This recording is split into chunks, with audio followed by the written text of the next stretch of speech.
ये इंडोनेशिया के एक साहिली गांव की कहानी है। सैखा के 3:30 का वक्त था। अचानक ही बादलों ने आसमान को अपनी दबीज चादर में छुपा लिया। चंद महमी जमीन रोशनी से खाली हो गई।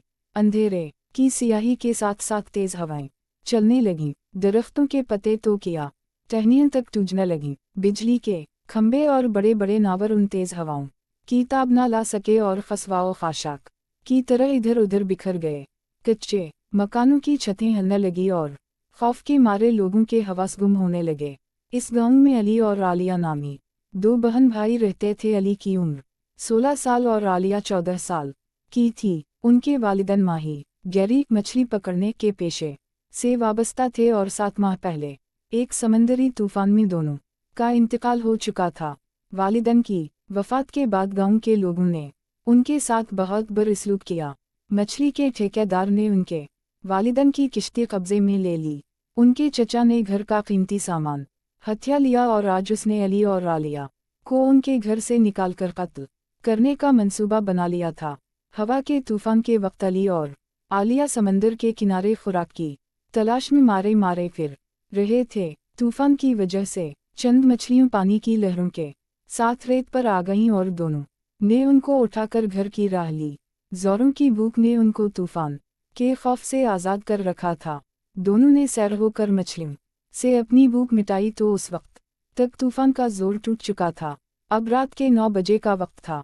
गांव के लोग अल्लाह ताला से गड़ा कर अपने अपने गुनाहों की माफ़ी मांग रहे थे और अल्लाह ने उनकी तौबा कबूल कर ली थी। हवाएं जिस तरह अचानक नमूदार हुईं उसी तरह आनन फाना बंद हो गईं।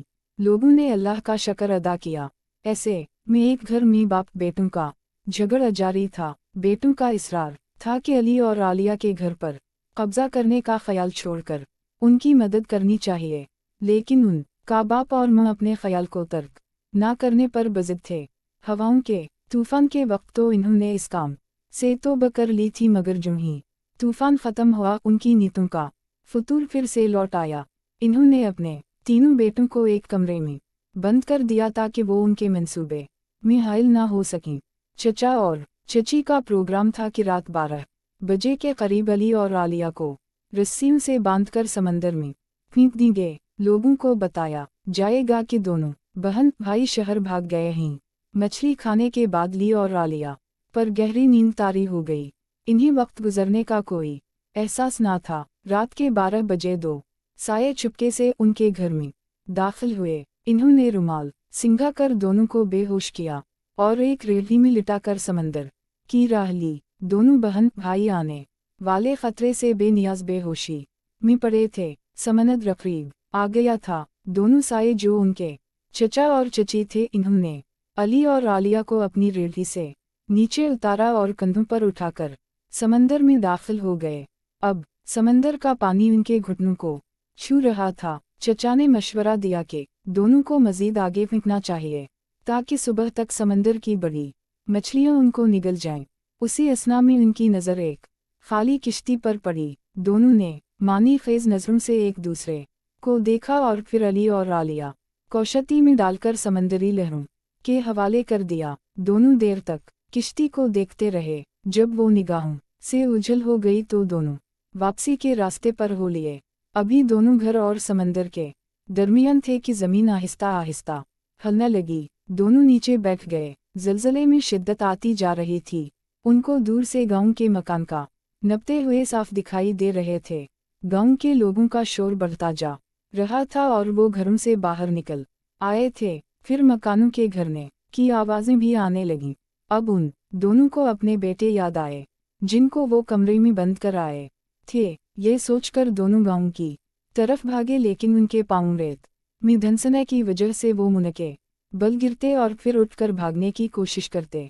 उनके गांव पहुंचने तक ज़लज़ला रुक गया था और लोग अपने अपने घरों का कीमती सामान निकालने में मसरूफ़ थे। अली और आलिया के चाका घर बुरी तरह तबाह हो गया था।